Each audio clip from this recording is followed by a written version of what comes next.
மதுரை மீனாட்சி சுந்தரேஸ்வரர் கோவிலில் 3ஆம் நாளில் மீனாட்சி அம்மன் தங்க சப்பரத்தில் எழுந்தருளி வீதி உலா வந்தார். இது குறித்த கூடுதல் விவரங்களை செய்தியாளர் ஹரிகிருஷ்ணன் வழங்க கேட்கலாம். வணக்கம் ஹரிகிருஷ்ணன், முழுமையான விவரங்கள் என்ன பதிவு செய்யுங்கள். மதுரை மீனாட்சி சுந்தரேஸ்வரர் திருக்கோவில் சித்திரை திருவிழாவின் 3ஆம் நாள் காலை நேர நிகழ்வில் சுவாமியும் அம்மனும் திருவீதி உலா வந்தனர். பக்தர்கள் வழிநெடுகிலும் காத்திருந்து சுவாமியையும் அம்மனையும் மனமுருக தரிசனம் செய்தனர். மதுரை மீனாட்சி சுந்தரேஸ்வரர் திருக்கோவில் சித்திரை திருவிழா ஏப்ரல் 29ஆம் தேதி கொடியேற்றத்துடன் கோலாகலமாக தொடங்கி இருக்கிறது.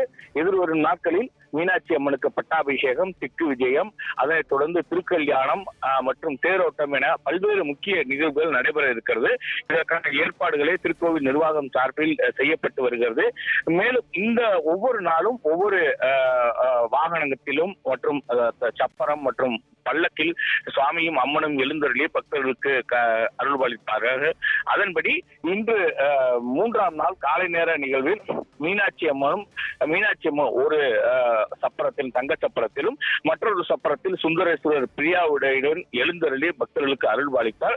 முன்னதாக திருக்கோவில் வளாகத்தில் இருக்கக்கூடிய கல்யாண சுந்தர முதலியார் மண்டபப்படியில் எழுந்தருளிய சுவாமி மற்றும் அம்மனுக்கு சிறப்பு பூஜைகள் நடத்தப்பட்டு தீபாராதனைகள் காட்டப்பட்டது. அதனைத் தொடர்ந்து அங்கிருந்து கோவிலில் இருந்து தங்க சப்பரத்தில் எழுந்தருளிய மீனாட்சி சுவாமியும் அம்மனும் அம்மன் சன்னதி, தேரடி, விளக்குத்தூண், தெற்கு மாசி வீதி, மேலமாசி வீதி, வடக்கு மாசி வீதி, அதன் தொடர்ந்து யானைக்கல், கீழமாசி வீதி உள்ளிட்ட பகுதிகளிலே திருவீதி உலா வந்து கொண்டிருக்கிறார்கள். அதனைத் தொடர்ந்து சரியாக ஒரு 9:30 மணி அளவில் திருக்கோவிலுக்குள்ளாக சுவாமியும் அம்மனும் திருவீதி உலா நிறைவு பெற்று வந்தடைவார்கள் என எதிர்பார்க்கப்படுகிறது.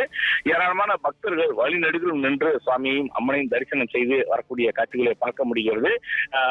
காலை நேர நிகழ்வு என்பதனால் பல்வேறு போக்குவரத்து நெரிசல் இருந்தாலும் கூட போக்குவரத்து மாற்றங்கள் செய்யப்பட்டு இருக்கிறது. இந்த வீதிகளிலே 4 மாசி வீதிகளிலே போக்குவரத்திற்கு தடை செய்யப்பட்டு வாகனங்கள் மற்றொரு பாதையிலே திருப்பி விடப்பட்டிருக்கிறது. முற்றிலுமாக காவல்துறையினர் பாதுகாப்பு பணியை மேற்கொண்டு வருகிறார்கள். அது தவிர மாநகராட்சி மாவட்ட நிர்வாகம் சார்பிலே வரக்கூடிய பக்தர்களுக்கு அடிப்படை வசதிகள் செய்யப்பட்டு இருக்கிறது.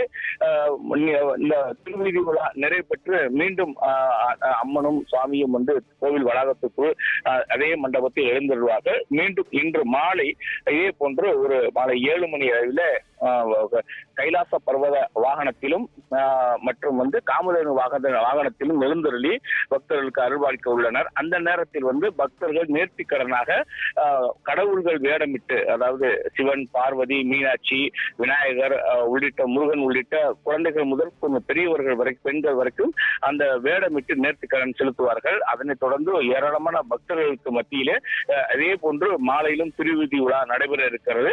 சித்திரை திருவிழாவை பொறுத்தளவுக்கு மதுரையிலே ஒரு 20 நாட்களுக்கு மேலாக கோலாகலமாக நடைபெற்று வருகிறது. அதன் ஒரு பகுதியாகத்தான் இன்று 3ஆம் நாள் நிகழ்விலே சுவாமியும் அம்மனும் திருவீதி உலா தற்போது நடைபெற்று வருகிறது. சிந்து, மீனாட்சி சுந்தரேஸ்வரர் கோவிலில் 3ஆம் நாளில் மீனாட்சி அம்மன் தங்க சப்பரத்தில் எழுந்தருளி வீதியுலா வந்து பக்தர்களுக்கு அருள்பாலித்து வருகிறார்.